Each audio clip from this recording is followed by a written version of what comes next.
Murka. Bestari Nasdem mengaku sakit hati ucapan Suswono, dia bukan bos partai lain.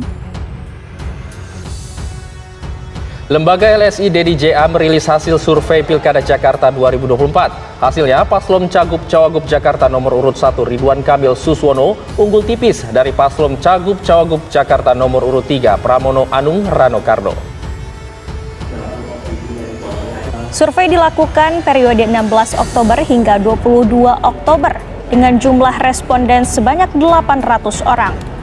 Metode survei yang dilakukan yakni multi-stage random sampling dengan margin of error plus minus 3,5%. Wawancara dilakukan tatap muka dengan responden menggunakan instrumen kuesioner. Hasil survei menunjukkan paslon Cagup-Cawagup Jakarta nomor urut 1 Ridwan Kamil Suswono bersaing ketat dan unggul tipis dari paslon Cagup-Cawagup Jakarta nomor urut 3 dengan Pramono Anung Rano Karno. Gimana Jakarta? Jakarta ini masih menarik ya, karena rupanya RK Suswono ini ditinggalin oleh pendukungnya, partai-partai penyokongnya. Ya. Misalnya ya. Jadi kami ketemu dengan beberapa narasumber, termasuk juga di internal PKS. Jadi PKS ini merasa ditinggal sendirian untuk bekerja di Jakarta. Ya. Mereka hanya bekerja dengan timnya RK, sementara partai lain nggak gerak. Golkar hanya ngasih sekretariat. Sebentar. PKS itu adalah pemenang di Jakarta. Pemenang di Jakarta. Nah, ketika mereka ditinggalkan, apakah ini berdampak signifikan untuk penggalangan dukungan oleh mereka ini? Persis dong. Karena ini kan koalisi Kim Plus Plus, harusnya kan Kim Plus bukan Kim Plus Plus karena kan PKB sama Nasdem kan masuk di situ. Ya, iya, Kim Plus juga. Oh, iya, Kim Plus jangan juga, ya. plus itu. Jangan berantem, kan harmonisasi. Iya. Yang santun, Wan, yang santun. Kim Plus. Nah, harusnya kan mobilisasinya di bawah itu bukan hanya PKS yang bergerak, tapi juga semua partai-partai yang lain. Tapi ini gak gerak sama sekali. Cuman PKS berarti yang gerak. Cuman PKS yang gerak. Itu pun juga terbatas karena logistiknya seret. Logistiknya seret. Iya. Nggak punya ini, nggak punya cuan. Gak cair bos. Cair gitu. Itu kata siapa itu? Ya kata orang internal PKS gitu. Narasumber yang tahu lah ya. Ya narasumber yang tahu. Artinya kan mereka juga bergerak terbatas ketika logistiknya minim ya. Gitu. Ya. Hal yang sama terjadi di Nasdem gitu ya, dan PKB ya. Dua partai itu sih yang paling kentara. Kenapa? Karena logistik ini menjadi faktor yang serius. Kan?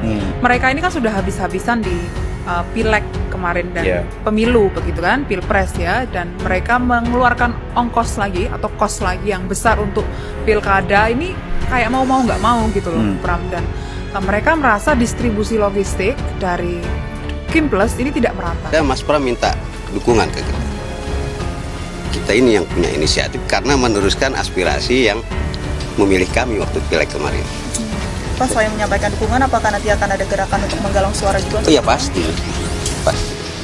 Karena kita udah kadung di sini. Ya gimana sih nyari suara untuk biar bisa jadi pemenang, begitu aja prinsipnya.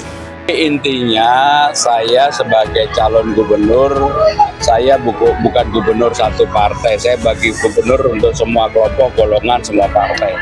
Jadi kalau ada dukungan dari partai-partai atau kelompok-kelompok lain, ya alhamdulillah. Ya seneng lah didukung, kok nggak seneng. Yang mendeklarasikan untuk mendukung pasangan Pramono Anung. Gitu. Nah, dari Bapak sendiri bagaimana? Ya saya belum terima laporan itu ya. Yang jelas nanti kan pasti partai-partai akan ini kan dukungan atas nama partai. Kalau sebagai anggota partai mestinya dia harus tunduk taat pada kepentingan partai ya. Nah pasti kalau di PKS pasti kena sanksi itu. Ya, nah tahu kalau di partai lain apakah dibolehkan seperti itu ya? Ya saya tidak tahu ya ADART-nya mereka. Tapi prinsipnya istilahnya etikanya kalau partai sudah melabuhkan ke pasangan mana ya seluruh perangkat apalagi dia anggota dewan ya tentu saja sudah selayaknya dia juga harus garis lurus dengan kebijakan partai ya.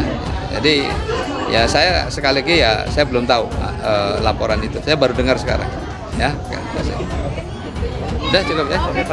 Iya, saya datang sebagai yang dulu membantu Pak Jokowi ya sebagai Gubernur Jawa Barat.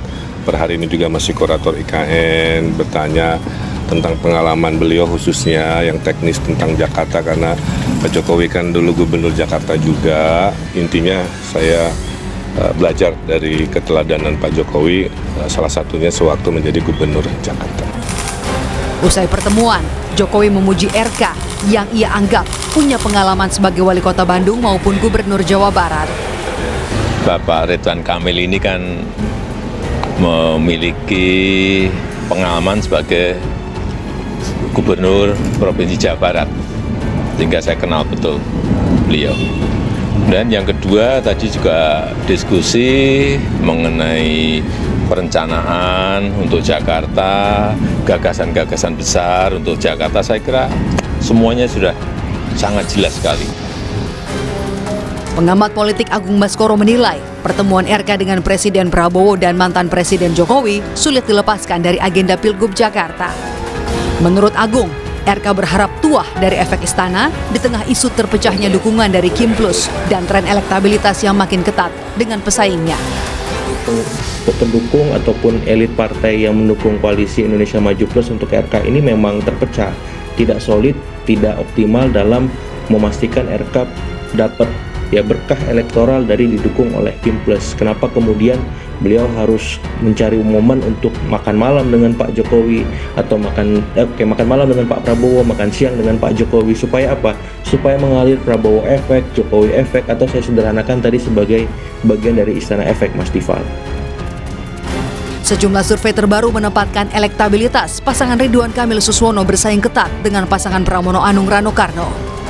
Sebelum RK bertemu Prabowo dan Jokowi, 8 politisi asal 6 partai Kim Plus menyatakan mendukung paslon Pramono Anung Rano Karno di Pilgub Jakarta. Politisi Partai Nasdem, Bestari Barus mengaku geram dengan pernyataan calon wakil gubernur Cawagup DKI Jakarta nomor urut 1, Suswono yang menyinggung soal etika pada 7 kader Partai Koalisi Indonesia Maju Kim yang mendukung Cagup DKI nomor urut 3, Pramono Anung.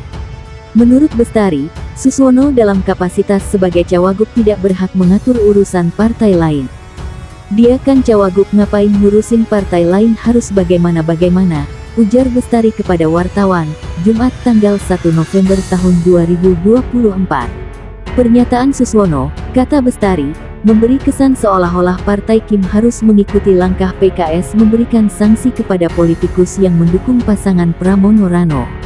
Menurutnya, setiap partai memiliki mekanisme sendiri dalam menyikapi suatu peristiwa.